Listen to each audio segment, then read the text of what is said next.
Live from the Cactus Creek at Ibri, he is the king of prime time, Ghana's undisputed entertainment laureate, and still the youngest old man in Ghana. Put your hands together, show some love for the indefatigable KSM.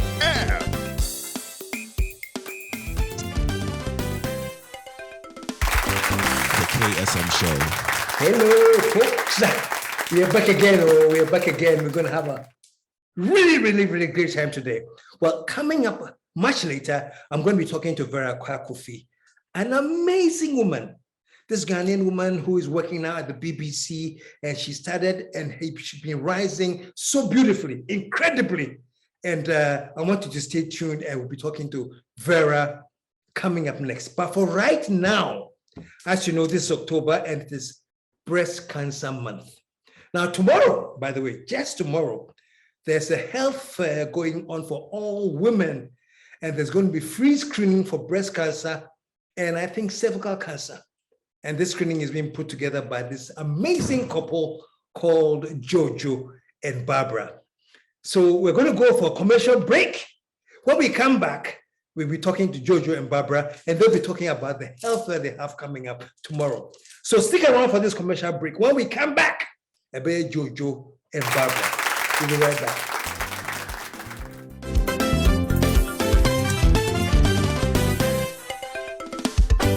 The KSM Show. I'm sure you know that the Harlot Life Assurance is proudly associated with the KSM Show. Now, the information from Harlot is this. Life insurance is no longer for the selected few, man. Everybody can get life insurance. All you have to do is to have a Vodafone SIM card, and you dial *269# and just follow the voice prompts, and you'll be easily registered for your life insurance. If you want to talk to more people about how this thing works out, then why don't you dial their hotline, which is 0302 799 788. That's the hotline to Harlot Life Assurance. What here did he? Ebusia pay so be into 1,000 Ghana cedi near Francisco or Penny could be a year. Ayaka. Mommy, I have 2 boys in my home. See, my leg is broken. The hospital bill they are finished. My house money all they are disconnected. So what for no money? You come and say it now, mommy. And your family. Me bambo life insurance in team and was so me. A player team, Adiachi a year, Adiachi for body, Ukofeska him. Me catch the book banku. With little money like 1 cedi. When you are from here, or catch him say, insurance dear. A big man talk. You just dial *269. No about hash. Where we? Always is a chicken. It's a chicken. With 1 Ghana cedi, 5 Ghana cedis, 15 Ghana cedis, or 30 Ghana cedis per month, you can get up to 30,000 Ghana cedis for funeral and disability cost. Dial *269# to sign up via Vodafone Cash today. Me Bumbo, insurance made for you. Cactus Creek, still firing on all cylinders. If you have a party of about 10 to 12 and you want some nice, cozy preparations in a serene atmosphere, just give them a call. They'll make all the preparations for you. They get you the greatest package you can ever get, and you will have a great time. There's a pool, there are games, there are so many things you can do at Cactus Creek, and I'm sure most of you know already. So if you want to get in touch, call this number on Cactus Creek, 0302 955 432 or 0302 965 460. Located in the calm green hills. To make your reservation, we have some new numbers, and the new numbers are 0302 955 432 or 0302 965 460. The best decision you'll ever make. Welcome home. Are you traveling to any of these cities? Accra, Wa, Takrade, Kumasi? There's no point driving again, man. Driving is overrated. The best thing to do now is to fly. And if you're going to fly, your best bet is with Passion Air. Fly Passion Air from the 3rd of October to the 7th for some special promotional prices. Accra to Kumasi, 440 cedis.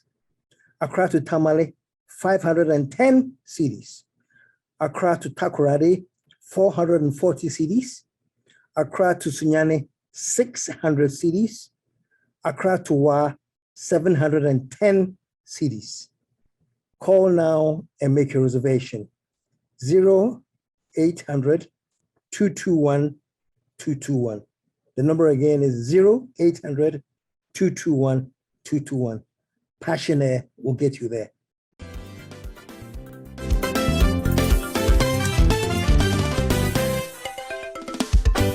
The KSM Show. Let us welcome a very, let me call them a gallant couple, Mr. and Dr. Entsua. Welcome to the show. Thank you. Thank you. It's good to have you. We are glad to be here. Yes, glad for the opportunity. Fantastic. Because it's ladies first, I'll start with the lady, Barbara Entsua, right? Barbara, yes. This is your second time doing this fair, right? And you are a medical doctor, and you are also a fellow with the College of Physicians. Tell me a little bit about your background before we go into it. Thank you so much. Well, like you said, I'm a physician. My specialty is family medicine with interest in women's health.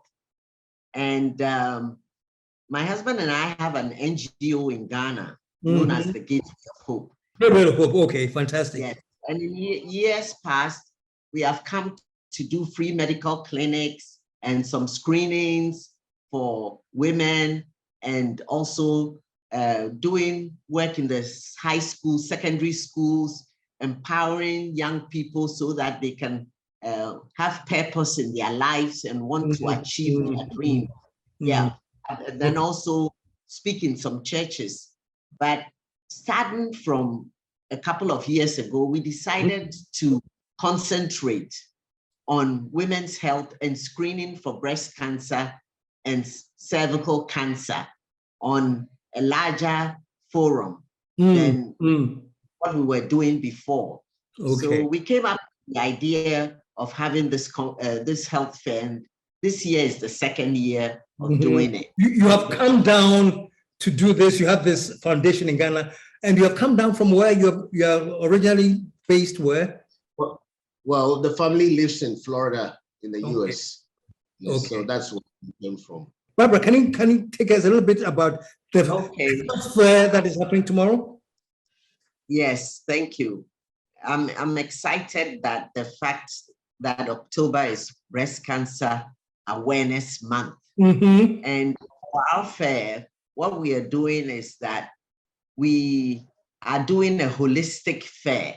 So first of all, with the physical, we are concentrating on breast cancer and cervical cancer. Every year, about 3,000 women die of breast cancer in Ghana, and about 2,000 or so, roughly, die of cervical cancer. And it's because it's not detected early. And that's why awareness is important.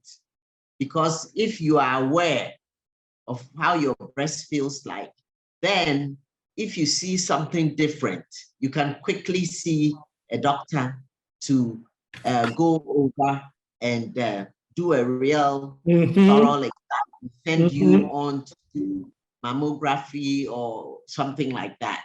So it's important. Early detection. Yeah. And like I said, it's not only breast cancer we are concentrating on. We're also concentrating on cervical cancer. Okay. Most cervical cancer is caused by a virus called HPV virus. In a country like Australia, they've almost gotten rid of cervical cancer. And how did they do that? They did that by screening people, vaccinating people against it, and education. Okay. Unfortunately, in Ghana, we haven't gotten that far. But yes, but there's a group in Bator Hospital which has been doing a lot of screening and training nurses to do screenings. And so they are part of this fair. the College of Physicians is part of this fair, and then the Women Physicians of Ghana are also part of this fair. Great. We've teamed up together. Yes.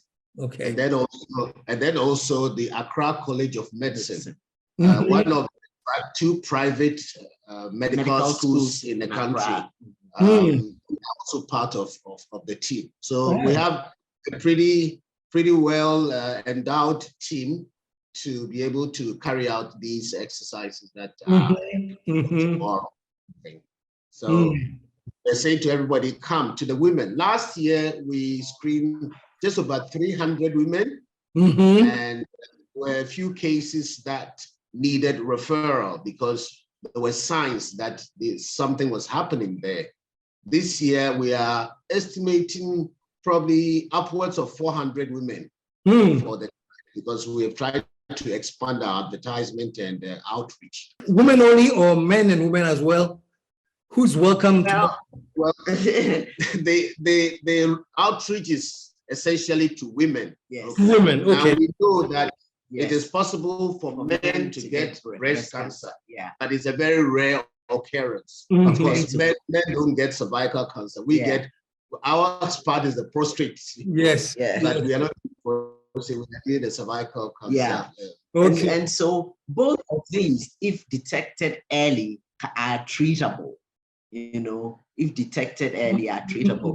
I meet some women who would say that they've never been screened for cervical cancer. And yet in the developed world, they normally start screening probably around 20, 21 years of age, you know, but we are not doing that. But at least we know that there's a group from Bator Catholic Hospital that has trained nurses who go in communities to screen. And some of them, plus the one who heads their cervical cancer training center will be the doctor who heads that will be with us at the fair so that we can screen women using 3 different modalities to screen them for cervical pre-cancer cervical cancer screening. Yeah.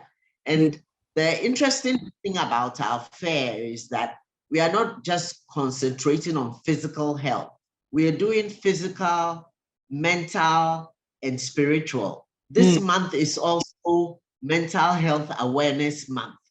And so we have mental health counselors who will be there to help people who are suffering from maybe anxiety or depression or going through, you know, problems like maybe separation, divorce, anything like that. We have these counselors on site who can counsel you. You're going to be at the physicians tomorrow.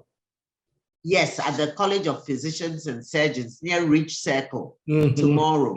Yes, and we are inviting all women to come and be a part of it.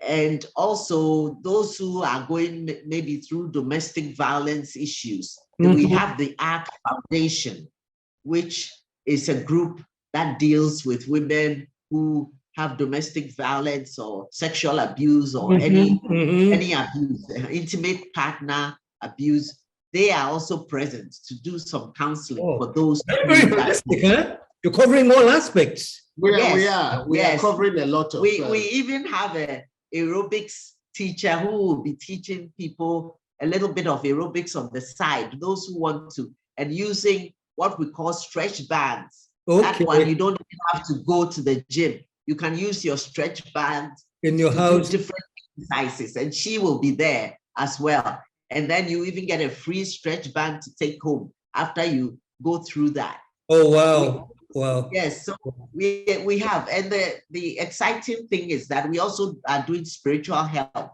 Those who want prayers can be prayed for, they can be counseled, and so on. And the icing that is on top of the cake is that we have women vendors who will be present, selling different things that women use. You know, like it is makeup, you know, because sometimes you have to dress to look nice and you feel good about yourself. There are women selling makeup. There's somebody teaching beading. There are people selling kitchen stuff, you know, and then things that women need, So they are all going to be there. I also want to mention, she talked about the trainer. This trainer is a 57-year-old woman, and she actually trained the ladies for Miss Ghana pageant. A woman who has 3 grown children. And you should just see her physically. She's as fit as a fiddle, you know.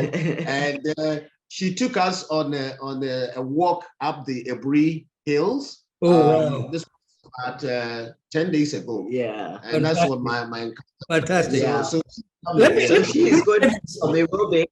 Yeah. There may be people watching now who know already or who are just finding out. Is there a number they can call to get more information about what is happening tomorrow? Right. They can call, if you can right, they can call the number 0240 140 226. 0240 140 226. Okay. And we can fill them in. Well, folks, the number is on your screen right now, and I'm encouraging all women to please take advantage of this, screening, because like we said, yes, breast cancer can be terminal, but early detection, and Barbara mentioned it 3 times. She said early detection can save you from any, So thank you so much for joining us. And I hope we are going to get many women there tomorrow to come and join. We are flashing the number on the screen again for those who missed it, so that they can call right now and join tomorrow. And it's at the College of Physicians and Surgeons, or is it Surgeons and Physicians? Yes, near the Ridge Circle. Near the Ridge Circle. College of Physicians and Surgeons, near the Ridge Circle. Okay. In Accra. Okay. Yeah. Thank And you so much. Sorry? It will start at 8:30, and we have a cutoff point where we cannot, you cannot register. The cutoff point is around 1:30, but the fair ends at about 4. Okay. Yeah. Okay. Is there any cost for the registration? No, the registration is free. But then, like I told you, with the cervical cancer screening, they are using 3 different tests. And people will pay for the test, but it's subsidized. It's subsidized. Yeah, because some of the tests have to be taken to the lab, and then you'll be called back, you'll be texted back to tell you what the result was. But they are very subsidized.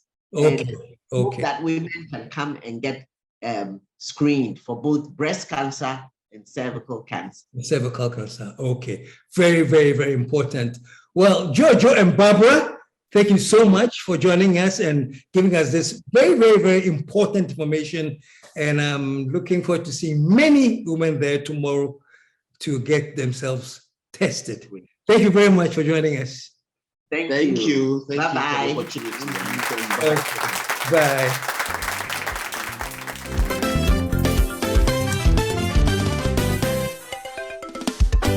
The KSM Show.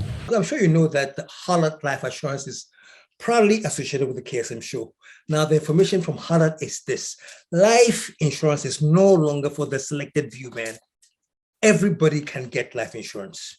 All you have to do is to have a Vodafone SIM card, and you dial *269# and just follow the voice prompts, and you'll be easily registered for your life insurance. If you want to talk to more people about how this thing works out, then why don't you dial their hotline, which is 0302 799 788. That's the hotline to Harlot Life Assurance.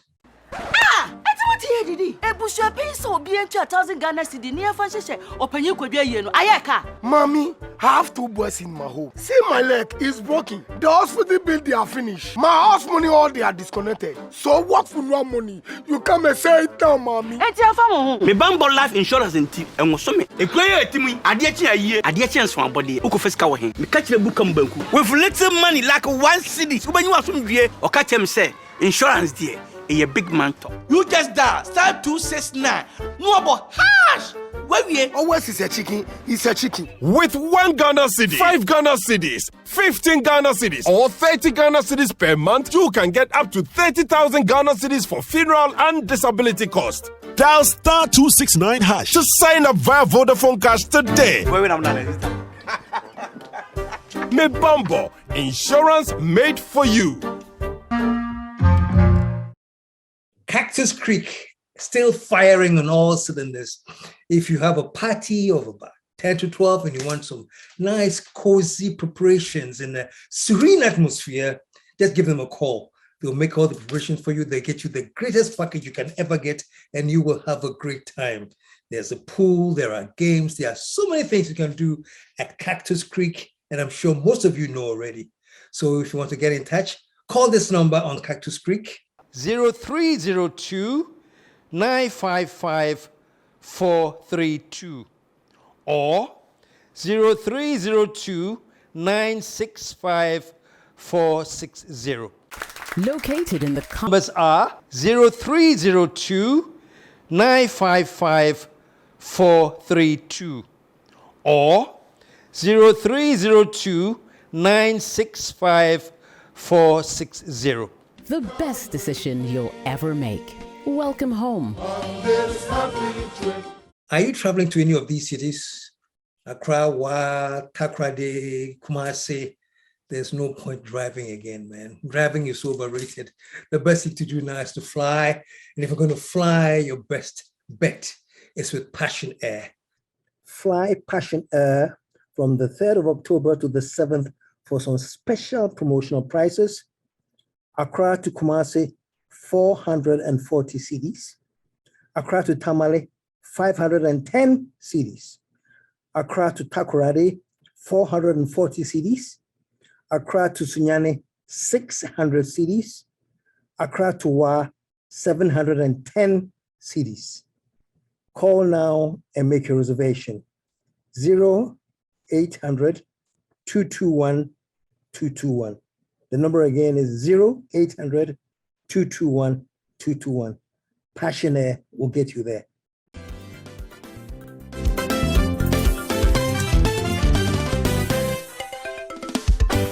The KSM Show. Okay, folks, I told you this is the interview I've been waiting for. I get to speak with somebody that I've watched her rise and rise and rise and rise, conquering new territories, man. I'm talking about Vera Kwakofi, and she is now a senior editor with BBC News. And my friends, when she first started, she was just reading letters on BBC Africa. I'll let her tell a story, but the rising has been amazing. And Vera, welcome to the show. Good to have you. Thank you so much, KSM, for having me back again. It's been a while. It's been a while. It's been a while. And since we last spoke, man, you've just like stretched. Your growth has been amazing. I have to congratulate you, really. Thank you. Thank you so much. I've been learning from people like you. So you've done extremely well. You've learned from people like us, and you passed us, and that's the objective. You passed us. That's the objective. But I've got to say, yeah, thank you so much for all the motivation you gave me from the early days. Oh yeah. And it's so amazing, from the early days. You had done some work with Spectator, you've been to Ghana School of Journalism and everything. When you finally came to Vibe, where I was and where we met, you were in charge of the news editing, and that's where I remember meeting you. And the next thing you were this big shot in BBC. but I mean, those early days at Vibe FM are where I found my grounding, because if I remember it correctly, I was the first professional journalist that Vibe had on the news desk. And I came initially on that work placement that you get from GIJ. And I came to a news desk that was still forming, led by the Ansechi, very inspiring Ansechi. Yes. Was the programs manager at Vibe. And, you know, I remember when I first arrived, the news was being pre-recorded. There weren't any professional journalists, so people were copying from newspapers and, you know, the agency copy. And I think I brought that kind of experience of what it was to use gather original content to Vibe FM. And that also allowed me to grow, because there's nowhere else where you can say that you're starting a news culture from scratch. And being in that space allowed me to grow, to experiment, probably in ways that you wouldn't get in an already formed newsroom. And so I'm always grateful for the experience at Vibe, which allowed me to stretch, to create a structure in the newsroom. And when I left, I was news editor at an age where it's unthinkable to be a news editor in your very early 20s, and especially in Ghana at that time. And so I'm really, really grateful to Vibe for providing me with that experience and that ability to grow and learn. Looking back now, you know, where you are at now, and currently you're working with BBC TV. I'm in charge of the BBC TV operations in Africa, particularly the current affairs operations. So my teams are based in London, Nairobi, and a few other places. And we make all the programs that you have seen on your TV channels: business, health, sport, youth content, and Africa Eye, which I think is a brand many of you are familiar with.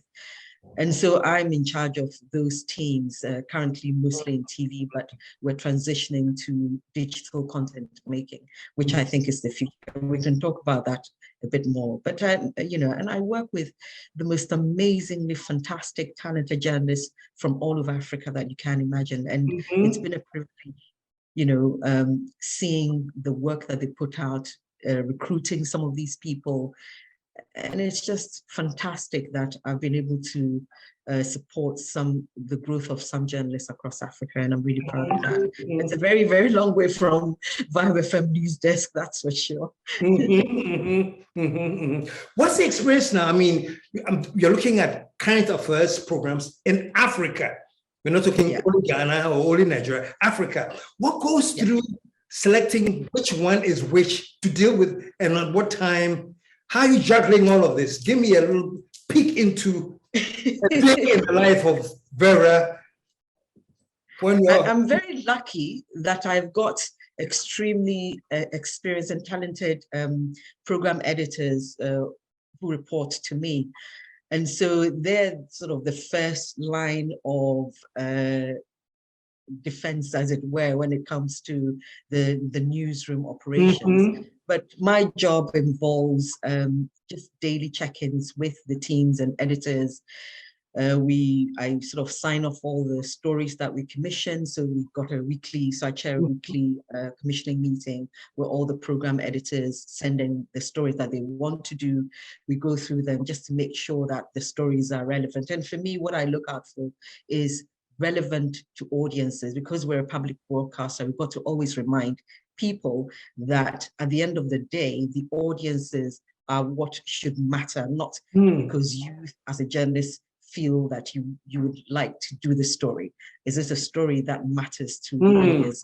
Is it a story that will make a difference in their lives? Is it a story that will allow them to learn something new? And so the thing I always tell my teams are that if you propose a story, I want the audiences who have encountered your story to have learned something new that they haven't learned before, that it allows them to get a sense of the world that they didn't know before, and something that motivates or inspires or teaches. And so that's the ethos with which we generate stories. And we okay, let me quickly ask this. Is there anywhere where you have a direct, how do I call it, a deliberate intention to change the narrative somehow, to make sure that the narrative that is going out, you mentioned relevant, but is there anything in terms of let's change the narrative, or let's keep the narrative positive, or let's cover whatever is there to cover? Oh, absolutely, absolutely. And I'm lucky that, you know, by the time I was taking over these teams, BBC Africa was more localized in terms of the reporters and journalists that we had. So you got journalists from around the continent who are telling stories and who live in these parts of the world where they're telling the stories from. So they're more representative of their audiences. And so the audiences are able to trust the genuineness of the experience that they come with. But even more deliberately, a few years ago, when I was in charge of the TV news operations, which like focus on Africa, one of the things that we did deliberately was to just get more diaspora stories into the output. So I deliberately commissioned a series called Diaspora Diaries. I sent one of our reporters to Argentina who did a story about being Black in Argentina. We made a bit more focus on covering African diasporans in the UK, in the US, and continental Europe. So we were able to engage with Africans in the diaspora to tell their stories. And so when the whole George Floyd and Black Lives Matter movement, for instance, kicked off in early 2020, we found that there were more faces, Black faces and stories on BBC Network News because we, as Focus on Africa, brought those stories to the audiences. Otherwise, you wouldn't necessarily see all of these stories across the network. So we made African news mainstream on BBC TV, World TV channel, for instance. And so part of these kinds of experiences gives you, I think, a more rounded narrative. And I sort of always chafe at people saying, oh, international media covers only bad stories. You should tell good news stories about the continent. No, I think what is more important is for us to tell a balanced news story. About the continent, because we can't deny that people are suffering from floods. We can't deny that there's huge corruption. We can't deny, crime that's happening. We can't deny Boko Haram. So it's not to say that you can't do both. And so some of the most recent things that I've commissioned, for instance, allows us to tell those two sides of the story. And I can tell you a bit more about that. I like this whole idea about balanced. There's this, I'm sure you know her, this famous Nigerian female writer who talked about there's always like one, people just give Amanda. one. That's the name. Yeah. Oh, absolutely. And I think that on the African continent, I understand why we are really sensitive to how stories are told about us, because the narrative that has been established because the history of immature media, and so international media basically, where the people telling our stories were framed from their perspective, and the framing of how a story is told, it then leads to the investment, how the attitudes from tourists or lack thereof, the respect or lack thereof of the continent of Africa. And so it's really heartening to see how much we, both international media and local media, whether it's continental or African media, has grown over the past 20 years to build on more authentic storytelling from people who actually know the story. And I think that's been invaluable, that's been essential to helping change the narrative. But what we shouldn't do is then focus so much on fashion, music, etc., and then ignore the fact that the reality of our daily lives are all stories that deserve to be told, that highlighting some of these challenges forces the authorities to act. And our job as media is always to be the voice of the people and the check on authority. And we shouldn't forget that, especially as long as we operate on a continent where a vast majority of people still live on less than $2 a day, that a vast majority of people are either still illiterate or semi-literate, that a vast majority of people are still displaced, we can never ever forget our responsibility as media to ensuring that we hold power to account and that we're creating an environment where people are able to get solutions. Fantastic. That's great. What's your take generally? I mean, you've been through a lot. You've been interacting with journalists of all, countries. What's your take on journalism right now in Africa? where is it heading? Is it balanced? Is it telling their story? Are we telling our story? What's your general opinion? I don't think there's one picture across the continent. It's very varied.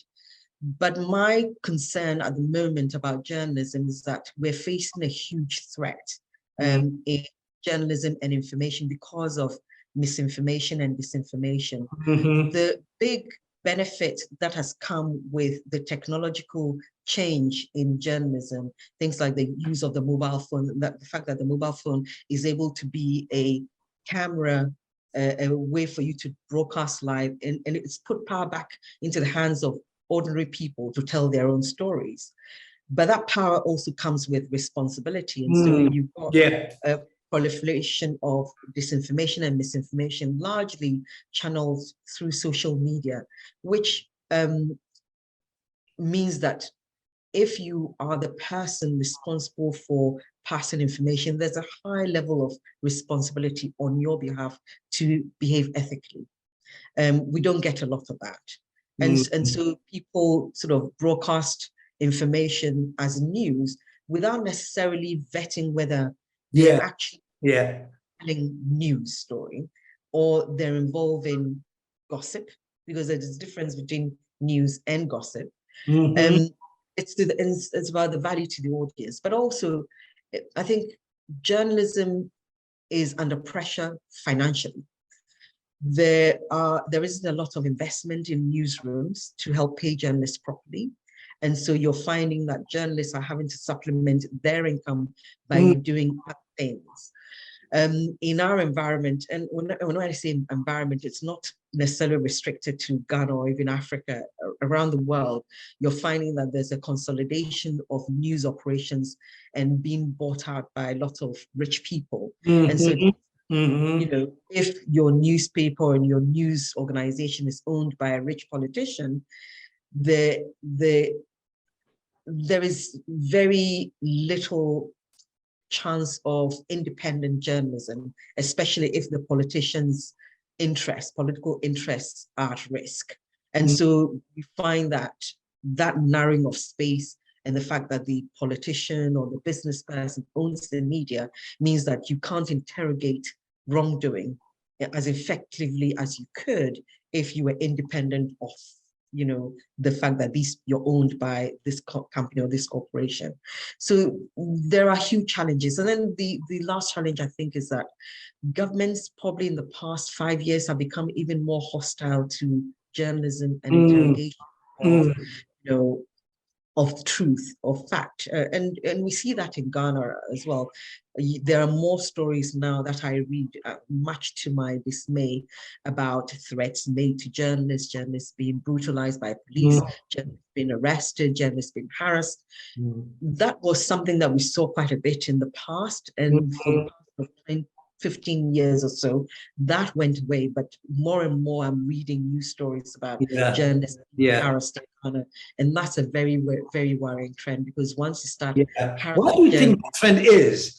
If we've seen it in the past and we thought we're getting past this, what do you think has caused a reversal to now where you see journalists being harassed? I think that there are two sides to that story. One, I think politicians also, the same way ordinary people have been given access to, you know, media and are broadcasting themselves, politicians also are finding that they can reach their populace more directly through social media. And to some extent, that openness and that direct communication means that there's probably less fear of accountability in politics, because they will always find a constituency that agrees with their view, however abhorrent it is. And so the more noise you can make on social media, the more it distorts the picture about somebody's wrongdoing. And so that means that some people have a license to be unaccountable. And so if you feel that you can be unaccountable because you can get by trolls who shout down everybody on social media, you're not afraid of being held accountable for your bad actions. And so it means that that fear of being exposed, that fear of public shame has gone away for a lot of Africans. And for journalists as well, there are some journalists who do not necessarily follow the code of ethics when it comes to the integrity of the profession, and much to my dismay, but it's got to be said. And so when these two forces collide, that's where some of the gaps come in. And so at the end of the day, the citizens are less well off by these two sides who are working against the public interest. Let's go further back, into your early days, Did you always wanted to be this?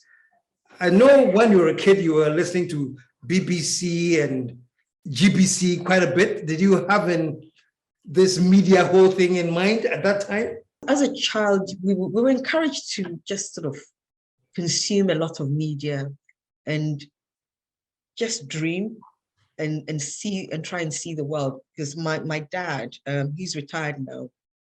He was a Merchant Navy officer, which is a seaman. So he traveled around the world very often. My mum was a teacher, and so that's where we got that whole ethos of having a worldview.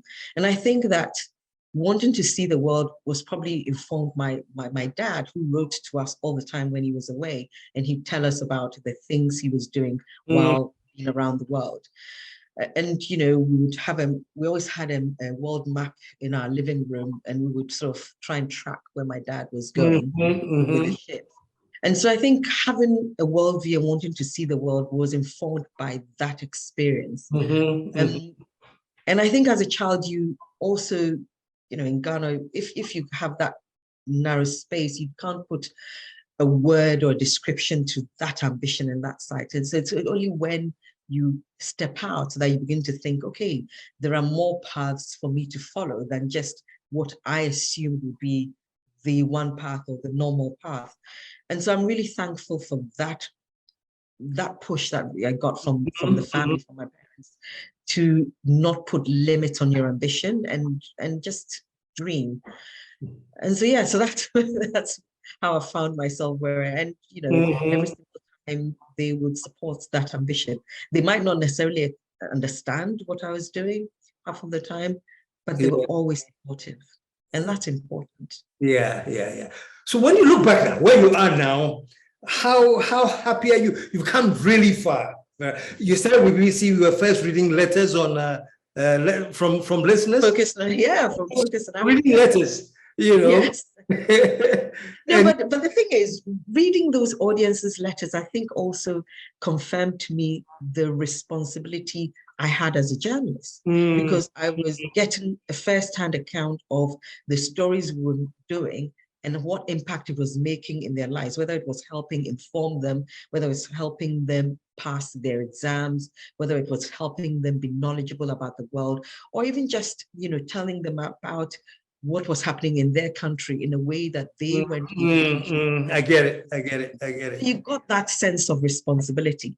And I think that, as a journalist growing up in the BBC, I began to feel that I wanted to do more than just be the person doing the stories. I wanted to be responsible for how we told the stories. And to a large extent, that's what drove some of the actions and work that I did. So my, thing about the project I worked on, which was the Africa Radio Awards, or whether it was when I was in charge of the Cup of Nations coverage, Ghana 2008, if you remember that, or going to the World Cup in South Africa in 2010, or even, doing my master's, which I did in organizational change.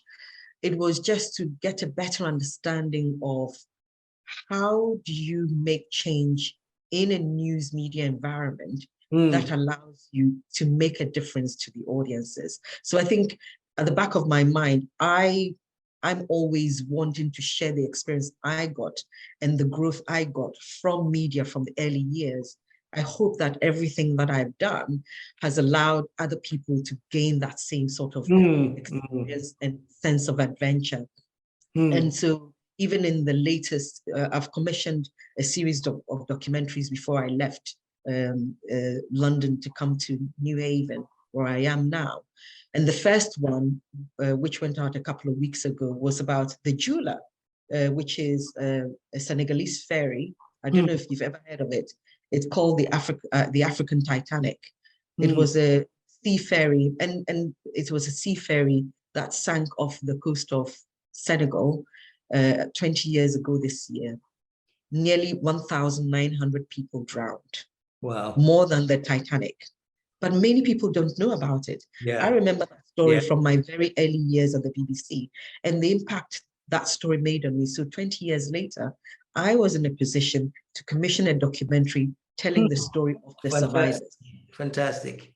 Fantastic. So it's those little things that I can do that allows us to preserve African stories and African experiences. And I hope I get the opportunity to continue doing that. That is absolutely fantastic. Really, really, really, absolutely fantastic. Not just being somebody to present the news, but actually shape the narrative and help in reshaping our thinking as well by giving us evidence that we probably don't think about. But like we've done with this story we just spoke about. Oh my goodness, Vera, this has been fantastic. I need to have another session with you, honestly, because no, I can't do a full thing with you within 30 minutes. That's not possible. I'll have to come visit when I'm back. So you can come to the studio and let's do a full thing, because there are so many areas that I would have loved to get into, but 30 minutes. And then I can tell you all about, my team here at Yale University. It's just a fantastic experience to be around 16 of the most incredibly inspirational human beings from around the world. I mean, we're living sort of close to each other, but my next door neighbor who's on the cohort program with me is a publisher from India who has published Pulitzer winning novels, and it's just inspirational every day going into class with them and seeing these people who are making change around the world. 16 of them, 16 of us who are being supported in our global leadership ambition. And the fact that, you've got an institution like Yale University that believes in supporting, nurturing, and providing a platform for global leaders is really an example that and it's an experience I can't even begin to put into words. Fantastic, fantastic. Wow. So some of these people that you've met in this, it's called the Fellows Program? Yes, the Yale World Fellows Program.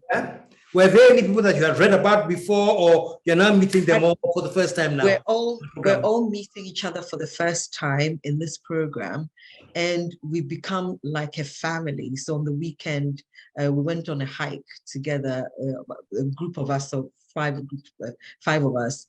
And in that group, I had Kyriakos from Cyprus, who works with the World Food Program and is in charge of the sort of emerging technology, how you can use emerging technology like AI to help solve world hunger. I've got Kirsten, who's in charge of digital operations for the Federal Chancellery of Germany, and they basically inform Germany's federal policy to the G7 and G20, and that's her job. I've got Hong from Vietnam, who helped set up, she was a former street child herself, and she helped set up something called the Hope Box, which provides a place for street children and particularly women who are escaping sexual and domestic abuse to help get a place of safety, but also start their own businesses. And so you've got this group that is just fantastic. You've got Belva, who's from Indonesia, and he set up, I'm trying to convince him to bring this program to Ghana. He's got a program in Indonesia, which is aiming to educate as many people as possible. They've got probably about 10 million people who basically have after school lessons. They've created a whole curriculum online for people, particularly disadvantaged people, to be able to access the education system. And so you've got all of these amazing people around, and it's just a Amazing exposure and awareness that's putting you through. It's amazing. Yes. Wow. It's been fantastic. That is great.